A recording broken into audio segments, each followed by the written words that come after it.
What's up YouTube, and welcome back to another Procreate tutorial where today we're going to go ahead and create a charcoal mossy design with a little bit of a stream / waterfall in the background. Now we're going to be using charcoal brushes for this, and they are all built into Procreate. In fact, I say all, it's just one brush. There's just one brush. There is a palette for you so you can follow along with the exact same colors. If you tap on the description down below, there will be a requirements section that takes you over to Patreon, and that's where you can grab the palette for today's design. You can follow along with the exact same colors. You can follow along with the canvas size as well, which will be over there as well. And of course, when you're done with today's design, make sure to tag me in it wherever you decide to share it, like Instagram and Facebook. Come and join my Facebook group, why not? There's a link to it in the description down below. As always, make sure to check out my Patreon, because that's where I post 3 exclusive tutorials every single month, and the catalogue sits at well over 140 exclusive tutorials at the time of recording. Enjoy today's tutorial, and let's get started. So as always, what we're going to do is once we create our canvas, let's go up to our actions, let's go to the canvas tab, and let's turn on a drawing guide. Let's edit that drawing guide.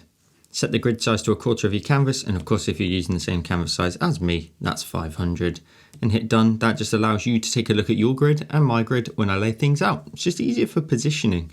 Let's also then go ahead and go to our layers. Let's go to our background color, and let's grab the gray in the bottom right of the palette.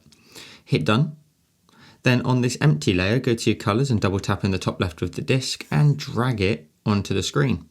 Then go to your cursor, make sure you use the option of uniform, tap on one of the nodes and type in 1600. Let that just scale down in size, and then make sure snapping is turned on in the bottom left, and then you'll be able to drag that into the center and you'll hit 2 orange lines eventually, like so, which lets you know you're nice and central. Now this square here is just simply a guide. We're going to go ahead and bring that down to around about, say, I'll bring it up a bit higher just so you can see everything, about 35%. Because all I want to do is just make sure I stay off the edges and have a bit of a guide as to where to add things to make sure the margins are all the same. It's basically just a sort of OCD. Let's go ahead then, and on a new layer, let's go ahead and create a new set of land down here. So let's go to our colors and grab the color in the top left of the palette. Go to your brush. Brush of choice for today is charcoals and the carbon stick. Size will vary from time to time. Let's start off around about 7%, and we're going to want to create like a bit of land down here. Look at that lovely texture. It's going to rise up and above, and it's going to come through almost perfectly through this little point here. Doesn't need to be perfect in any way. And then we're just going to bulk this in. It's going to come all the way down a little bit above there, and just let that run down around about, say, here. And let's just punch that in. Again, it doesn't need to be perfect in any way. We can always come back to it shortly. I'm just going to wiggle my pen along here just to make sure it's a bit darker. You do want a little bit of a fuzzy edge to it. And then I'm just going to kind of make sure that this shape has almost like a little bit of rounding to it. I'll probably come back to it at the sort of latter stages of the tutorial, but for now something like that will do. Let's then go to our layers and create a new layer and drag it underneath that last one. Let's go to our colors and grab the green at the bottom of the second column. We're going to work this one in here, and you can just wiggle your pen through here, a bit heavier towards the bottom, so you can really pack in the green here and just allow the green to run all the way up to around about there. And that can run pretty parallel. Now what you want to kind of allow yourself to do is have your dark tone here really nicely sort of disguise the start and end point of your green. Notice how my green just tucks away in behind here. It's not to say you can't have some green running off, and again you kind of want that soft edge to it with random little bits of wildness. Of course we are going to get into a refining stage shortly anyway, so it doesn't need to be perfect now. It also doesn't need to mirror the shape here. I sort of quite obviously tend to do that, and you can hold down on your eraser. That will switch it to the exact same brush, and then you can just get in there and start to vary it up potentially. Again, we've got the refinement to come anyway. Let's go ahead and create a new layer, drag it underneath the last one. Go to your colors. Let's grab the dark tone again, top left of the palette. Let's make sure we're still using our brush, which we are. We want to set our brush size maybe a smidge smaller, around about say 5%. Just underneath this kind of halfway point of our design, you want to be drawing in a bit of a horizontal line, which runs in behind your greenery there, and you can just blend that across. And then as you get over towards here, and as you just get over here, you just want to start to think about it in a second of having it kind of just wrap over. There you go, like a little bit of a fall, because of course we've got like a little bit of a stream, I imagine, here in our scene. I'm just going to wiggle my pen in here. And also I want these items to have separate layers. Notice how this one here, this triangular shape, is a bit larger, comes a bit closer towards us. And then this is not quite going to go all the way to the very bottom, because I want to almost show almost like a staggering effect with the charcoal. So I can, for example, just get to a point like here. I'll grab my eraser, maybe even just sharpen at the bottom, take away a tiny bit. Again, more to come. So let's go back to our brush again, just chunk that in like so, all the way across. Lovely. Let's then go ahead and create a new layer, drag it underneath the last one, go to your colors. We then want to go ahead and grab this tone here, bottom of the second column from the right. Brush size wants to probably be around about that 9% mark. It's quite a large amount of content we're going to pack in now, and this is distant elements. And we're just going to kind of wiggle our pen behind our waterfall here, and most definitely behind here, in behind your green. So your green, your light green has got something to work off of. And just like down here, I don't necessarily want to go all the way to this white edge of our little margin here that we created. So I'm just going to wiggle my pen along here, just chucking it in as if there's some distant greenery of some sort much further back. Again, the waterfall can have a little bit of a kind of little bit of leverage, kind of making its way over this way. You see how the curve sort of leaves where that green is, because I added it in quite a straight line. So we can always adjust this later in terms of actually making that staggered effect look even better. So don't stress for now. Let's then go ahead and create another new layer, drag it underneath once again. We'll go to our colors. We'll grab the middle of the far right column. This is going to be our darkest blue tone for our sky, and that's going to follow suit from the green here. Wiggle that all the way across, all the way to that kind of straight line edge that you may or may not have made like me. Wiggle your pen in there, let it go a little bit higher, a little bit astray. That's fine, just a little bit of kind of nice randomness to it. And then grab your blue in the top right of the palette, and let's just blend those together. So I'm trying to create that kind of square-like shape again. Just trying to loosely create it though, not too like intense or worried that my design doesn't look like a square shape. I like it to kind of have a really nice blend of here and there, and be nice and kind of messy as well. So I can just add in a bit more here, blend over the top of that dark blue, and then vice versa, switch it back to the dark blue in the middle of that far right column, and blend a tiny bit up and into that light blue, just so you get a little bit of that texture of the brush. The brush is absolutely fantastic. I've been using this quite a lot lately, which you'll be able to see in some tutorials coming out on YouTube as well as Patreon as well. Let's then also go ahead and add some color to the sky. So we can go to our colors. We can grab the pink tone in the middle of the second column from the right.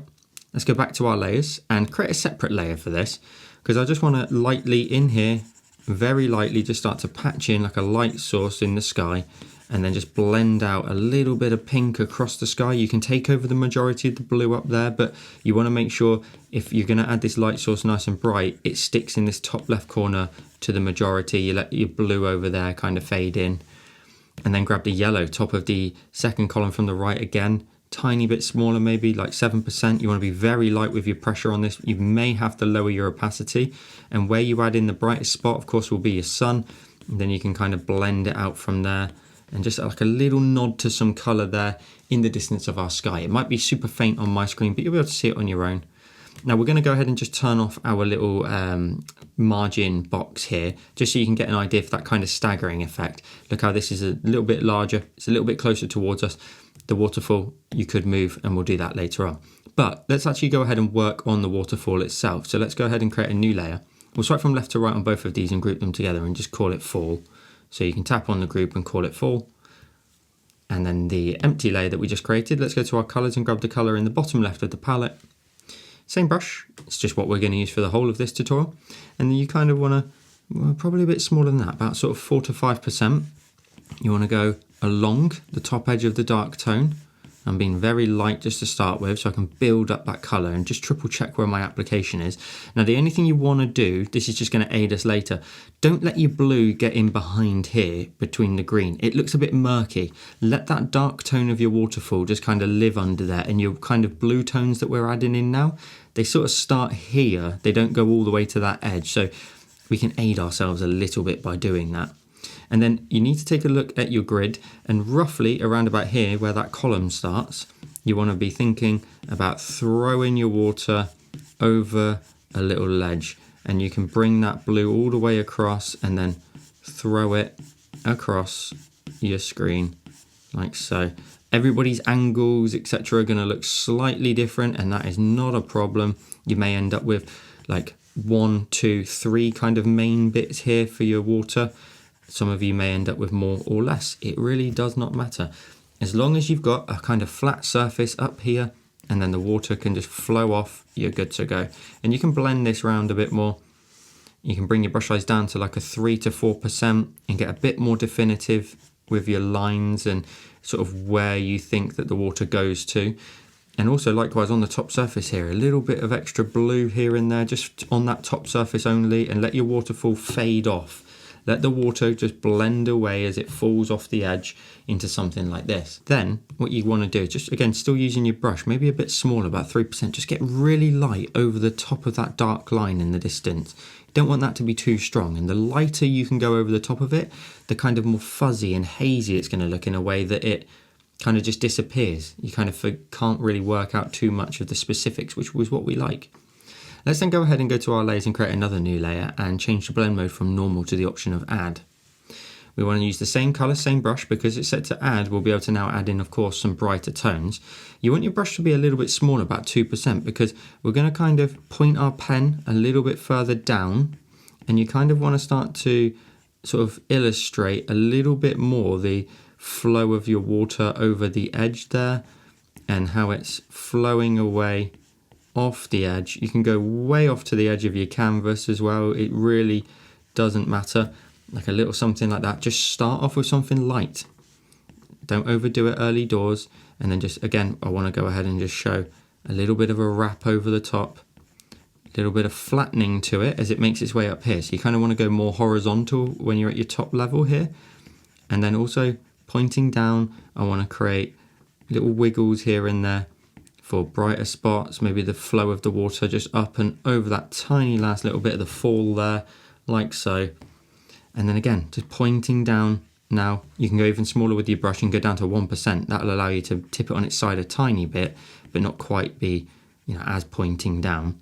And be nice and tappy, drag here and there, create lines, create squiggles and wiggles and all sorts of stuff.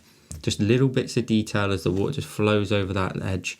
And you can tip your pen on its side and actually pick one of them perhaps and brighten that one up as it just goes over the edge. The rest, I'd get your pen in there, right? And I'd push my pen right down and I would create little streaks, little dashes, little whatnots. And you can create little bits of purposeful water as well if you want, like little dashes. I'd be a bit cautious with doing too much of that. I kind of want this to look a bit more blurry than I do want it to look still and perfect. This is our main focal point, not so much back here. So here can have like a really heavy streak through it. Now when you get to this kind of point, you can then go ahead and create another new layer, change its blend mode from normal to add as well, and then go to your colors. We can go ahead and grab, say for instance, let's grab this one here, in fact, the middle of the second column from the right. And then again, 1% still. And now what I paint in is going to be extremely bright. So you want to be particular and very cautious with your application. Now that light is there, it's going to come across, it's going to cast on top of some of this water. And as that water fades down the waterfall, it's gone. The light will fall off completely. So you want to be very particular with where you apply your highlight, in certain little areas here and there, kind of on that little cuff as it just rolls over, and then it's gone. Lighting falls away. You end up with lovely bright tones. Now, one thing I would advise you to try and do is leave like the left-hand side there as much as possible, should I say, as in add as little as possible there, because it shows that the light is maybe getting blocked by potentially those little bits of bush or something like that there, those bushes and trees. Not that we're interested in what they necessarily are, but it just stops a little bit of that light from there. And you can be really light with your pressure and get a little bit more light in those little trickles over the edge, but try not to do too much. Now I urge you to come back to this later on and add more or less depending on what you want to do. If you want to add less, just simply tone it down, bring your opacity down a little bit. I'm going to bring mine down to about sort of 78% there, just so I've got a little less of a distraction with that lighting. Because we're going to move into the green tones now, so we're going to collapse our fall group down. We're going to go to the green tones here. We're going to stay on that layer. We're going to go to our colors and grab the same green, bottom of the second column. Your brush wants to be around about that sort of 1 to 2% range. And you now want to go ahead and start detailing. And the details are just squiggly lines for moss. That's as simple as it needs to be. So just like a squiggly line here and there. And they have lovely angles that just go all wild and all over the place. So you can create big mossy kind of lines here and there. I want to have one that's a little bit kind of big and very dominant in the scene, like a little bit of moss that's just somehow almost standing up like it's a blade of grass. And then from there, just do more and more little wiggles here and there. Some of them curling kind of around and down will look lovely because it creates that thick, very dense carpet almost like view to it. And you can have a few that run a little bit higher. Again, don't have anything necessarily that kind of competes, which is what I was referring to a little bit with the waterfall. Is this is our main focal point, so don't do too much that's a bit too big. Now vary your brush size as well. Have some lines be a little bit blurry. That's perfectly fine. I'm going to run a line like up here just in front of the background, just so it kind of again aids us a little bit with that illusion that they're all staggered layers in this scene. I love this little bit of green here that's way off the background there. Over here as well, right down here, let's go down to a 1% and get some more squiggles in here, just because it's down in this part. And this part could look actually really, really smart if we can get some lighting catch on some of these wiggly lines down here. Now, it's not to say you can't just do this as well, just like a few very light bits of green just going off, just almost like blades of grass. But it's where we want our moss and our density of our moss to be that's really important, because then we've got something to really pack the light onto and just create these wiggly lines in here that look fantastic.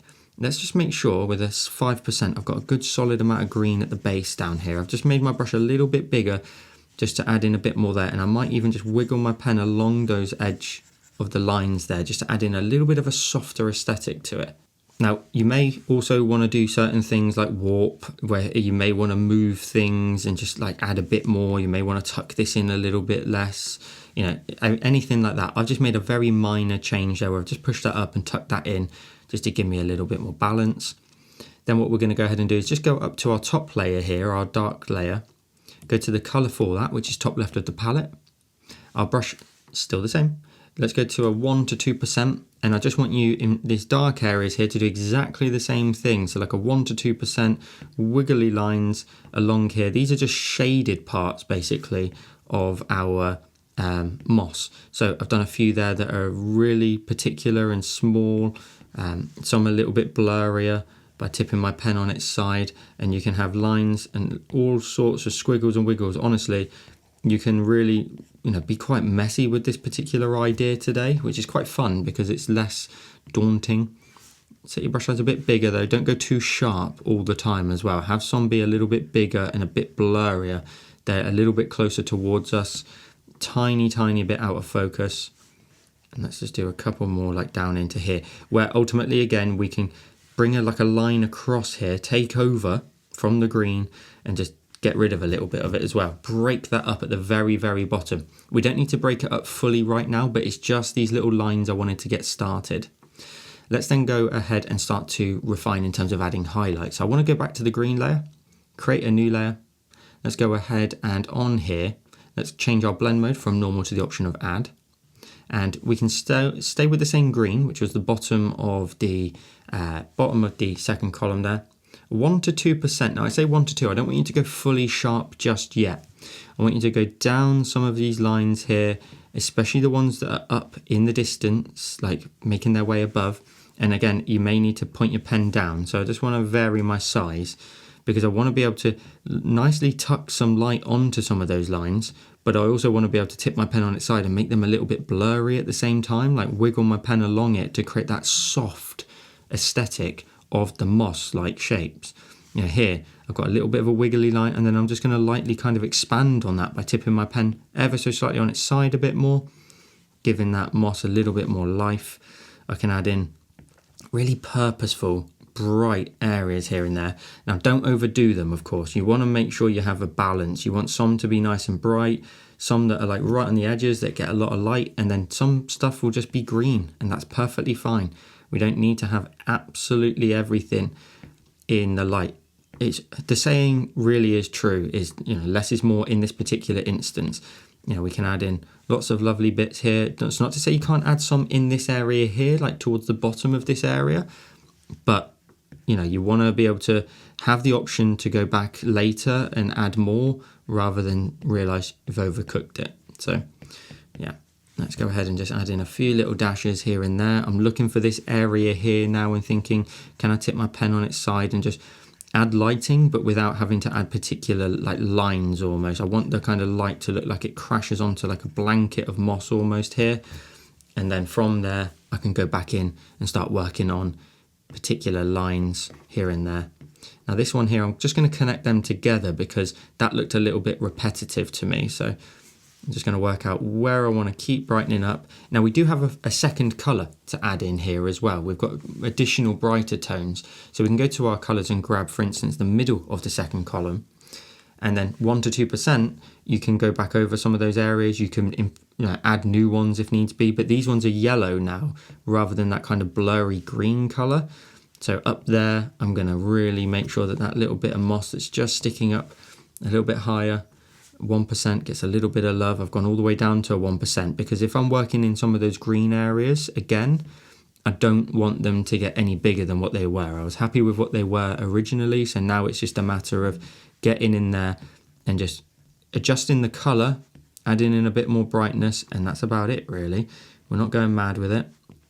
I'm going to add in like a few little specks all the way down to the bottom there, and as just like before, let's set our brush size to like a 2% and just wiggle our pen along some of these, and you'll get this really lovely fuzzy hazy look to it, which I really enjoy. Let's just keep going. A little bit of fuzziness here and there, just tipping my pen on its side really light. Again, if you struggle with pressure sensitivity like all my tutorials, just bring your opacity down of your brush. It's the biggest way to combat that. Is just lower the amount that it adds in, and then you can balance it out yourself. Let's then go ahead and go to our layers and create another new layer. Change the blend mode again from normal to add. We're going to go in with a brighter yellow now, top of the second column. And in a similar way, I now want you to think about what you brighten up again. So can you get in there and say, what is the brightest spots? You know, really see what is going to take your fancy now. What are your brightest angles, your brightest little bits of moss? Create new things, you know, flicks and dashes and scrapes and all sorts. Anywhere you think that lighting is just going to bounce onto the scene. But again, being a little bit kind of cautious at the same time. Like, I don't want you to go mad, but at the same time, I do want you to take it to that next level and let it get elevated slightly with some additional brighter tones here and there. Now I'm going to go ahead and make my brush size like a 1%, get as fine as I can, and in some areas be extremely precise, you know, little dashes, little scrapes, little something here, a little something there. I'm going to like point it so far down, and I can make my way up here and give it a little bit of a wobbly, wiggly line. Moss has so much growth on it and so much softness to it at the same time. So fuzzy and fluffy almost, rather than like a grass or something super sharp. So we can get in there and just add minute amounts of kind of growth. So I'm just going to bring this a little bit up here too, a little bit along there, a couple of little kind of flicks here and there just to maybe show some distant elements of growth, but they're not fine enough to add some green to necessarily. So that's looking nice and bright. We've got a good focal point where the light is coming across and hitting into here. We could arguably add in like a tiny little scrape or two in certain areas just to add in finer detail. But again, I can always come back to it, which is going to be lovely to do so. So I'm just going to add in a tiny bit more there, and then just a little few bits and bobs just in behind my my dark tone there. Now from there, you equally want to add contrast. So we're going to create another new layer. We're going to go to our colors and we're going to grab the dark brown in the middle of the first column. A 1 to 2% again. I've just gone slightly larger because what I want to do now is where I see that there's a good amount of mass of green, I'm going to chuck some brown in there and show the darkness, especially down here. You know, let's break this up. Let's just wiggle our pen between there and just take out elements. Let's just break it up. You know, we don't need to necessarily have this like perfection of this is where the green ends and starts, you know, all that kind of stuff. In here, I'm just going to see what I look at. And now what I'm looking for, just to give you an idea, this is a really big blanket of green here. I'd want to be on top of some of those green areas, i.e. to the bottom of the next bit above, and just dashing in some shadow there to add in some contrast and variety, and then seeing where there's very little green in colour, seeing if I can emphasise that even more with some brown tones. It's just going to break that up, give it a bit more earthy look and colour to it as well. And you can maybe make one slightly large area like over here and then let the rest all live on from there. Now let's go ahead and move forward. Let's go to the dark tone at the very top and create a new layer. Making sure again, middle of the first column here, I just want you to go ahead and add in some brown in here. So let's set our brush to like a 3% and just tip it on its side and dash in some areas of brown that are slightly at angles, slightly tipped here and there, slightly more wayward. And then once you've done a light coat of the brown, let's mix it up with this lighter brown, which is the middle of the fourth column now. You'll notice that's actually a new colour that I added, because I just need a little bit of a brighter variation in the browns there. So I just want to wiggle my pen along here, tipping it on its side so I get maximum scale of the brush. And I can wiggle it all the way down into like this dark area here. It's not meant to be detailed. What it's meant to do is just give us variation in colour tones. That's all it is. Just little patches in here. Now, it's not to say at this point you can then start to think about being quite particular and adding like little particular lines here and there, like purposeful lines. We're then going to go ahead and go to our layers and create another new layer. Go to your colours and grab the light blue at the bottom of the first column. Now you may need to bring your pressure sensitivity, or your opacity should I say, lower down, because this needs to be very, very light. This is just growths, etc. that are catching a little bit of the sky above. So this is just tipping on its side again. And then once you've done a tiny bit of splash of blue here and there, little purposeful kind of wiggles in a similar fashion to the rest of your other ones. So it will follow suit. You'll know exactly what that kind of movement felt like for you. So you can just go ahead and just add in a few little wiggles and wobbles here and there that just give you that little bit of blue in here, a little bit of something up there as well. Lovely. Then we're going to go ahead and mix it up with some greens as well. So let's create another new layer. Let's go to our colours and grab the green at the bottom of the second column there. Really lightly, you want to go and make your way towards that edge of your dark tones, but adding in random wiggles and tips and variation in your pressure. It's not to say you can't add like a green line like here. I separated them initially having that dark tone. Now I want to go ahead and kind of blur the line a little bit, but not a lot. Just a tiny little dash of like green here and there, little squiggles and wiggles. That's it. Notice how there's very little here. In fact, what I'll do is I'll move it across for you and I'll turn my greens on and off. Look, they're just like kind of that little sort of bridge between the darkest tones and our green tones on the very top edge. Now we're equally going to go ahead though and create a new layer. Change the blend mode from normal to the option of add. And then we're going to go to our colours and grab the yellow at the top of the second column. We're going to go ahead and take a look at where our kind of dark tones are. Now, just remind yourself by turning them on and off a little bit. And then you're just going to work in this kind of a few little edge highlights here and there. Now, I think potentially my dark tones might need a few more purposeful lines here and there, but that's fine. I'm just going to go ahead and wiggle my pen along some of these edges of the dark tones just to say, hang on, actually there's a little bit of light just catching on the very edge of some of those darkest patches, and that's fine. You can have in a little bit more here, tipping it on its side. Let's go a little bit larger with the brush size. Let's wiggle one more over there and a little one up towards the top as well. Tipping it on its side, just adding in a little bit of extra highlight to, again, wrap that light over a little bit, but have a really bluntness now almost between the shadows and the highlights. And then I'm going to wiggle my pen a little bit along this edge as well, just to kind of really punch in a area here that's quite bright. I want to have certain parts that look particularly kind of interesting and bright. Now, as I mentioned, I think with mine, I could go down to the dark layer again, go to my colours and grab the dark tone top left of the palette, set my brush size to like a 1 to 2% and get in there now and just really kind of particularly add in some kind of additional lines. It's become this big, dense sort of bundle, which is exactly what we wanted. When you zoom out, it's so dense, it's almost hard to work out where you are in a way when you're drawing. I just need a few more dark lines that I can just really work out and see. But overall, it's this clump, it's this dense jungle. It's tiny, it's like a macro jungle, isn't it? Now I'm going to go ahead and actually go to my highlight layer that I just created up there, and I'm just going to grab my eraser and just tuck this down a tiny bit, tone it down, should I say, just tone it down a tiny bit. There we go. Now at this stage, there's lots we can do to kind of tweak this and make it look a little bit different, vary it up a little bit. Now you can go to the top of your layers and create a new layer. Go to your colors and grab this yellow here, which is the top of the second column, with a large brush size of about 12%, and then your layer set from normal to the option of add. You can blow these highlights out like crazy up here, but I mean, to be honest with you, you could probably even go like 18%, go around in a very big circular motion and kind of just spread out some color along the whole scene. What this will do, this will make your greens a little bit more luscious over here, give that a little bit more light. It'll also add some color to the top of your water as well, so you can just very lightly go over the top surface here, and only here really, in that little spot, just to add in some brighter light.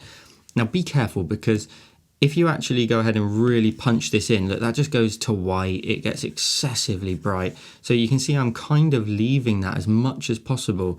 I could even wiggle my pen along there, but I don't want to emphasize that too much. So I'm just taking a look at my scene, trying to go up towards the edge of my frame there, and that's probably about it. You could probably add in like little patches of something there, like little bushes or whatever it may be if you want to, but I want to keep the detail to a very, very minimal amount back here, because we want to make sure that this looks like a macro almost. This is nice and sharp and close towards us. And then with that, on the same layer, you could go ahead and set your brush size to like a 2%, get some additional light on the edges over here of some of our green moss, you know, really go for it. And to be honest with you, just little wiggles like in and around it will look nice. It will soften it up a little bit more as well. You won't end up with too many particular lines here and there. So let's just soften it ever so slightly, a little bit like so. And then let's go ahead and just refine some of these staggered shapes, because I want to go ahead, that was really Bristolian, I heard that in my voice then. Let's go ahead and grab this background layer, the sun, the little bit of green there. So you can grab all three of those layers, turn on this box again, just so we've got an idea. Grab your cursor, use uniform, and then let's just perhaps scale it down a tiny bit, move that up as well. I want that water to have its own little fall off over there. And to me, if I just scale that down a little bit here, that gives me my shapes nicely. I can go ahead and perhaps just grab my lighting at the very top and grab my eraser and just sort of make sure that there's no bleed off on the edges there. Yeah, there we go. Just tidy it up. Now the other thing I could do is just equally go ahead and grab this front layer here, this dark tone, which is a big mass of dark tone. I can grab my eraser and make sure it's the carbon stick. And if I'm happy with my brown tones and blues that are over here, I can go ahead and pinch those three together. So all of my dark mass is on one layer. And then using my eraser, I could probably kind of flick this round at like a 5% and just kind of just curl it round a bit more, giving it a little bit less of a just huge mass and dark tone, like just cutting into it a bit more, letting it look a little bit messier. And I love that because it looks really sort of raw and organic to me. I love this kind of realistic interpretation in a way. And again, you can always go ahead and just like the other layers, you can go from left to right on all of the front elements. So once you find all of your front elements, so that's going to be, let me just turn them back on. Let's go from our green all the way, from swiping from left to right, all the way up to the very top, excluding the sunlight that we created. We may have to make a change in a minute. You can grab your cursor, use uniform and scale that up in size and just push it like here, which gives it so much more scale. It expands it beyond that margin, which I don't hate. I actually kind of like the vibe of that. And I'm trying to align it a little bit to where we put those highlights, but you can move it higher, lower, wherever you like. I'm going to move it to there. I'm going to go ahead and turn off my margin at the bottom just so I can get an idea. I love that. It's elevated out. It stands out. It comes towards us. And again, the other thing you can do is grab your waterfall, grab your cursor, see what changes you want to make. You can grab warp, you can just adjust the edge of that, perhaps maybe even drag that down a little bit.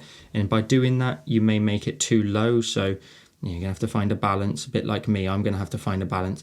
Now, I actually really wanted to do this more so than anything, is sharpen that edge up. Look how if I point that in, this gets quite, it's like an angle now rather than a curve, which I really like the look of.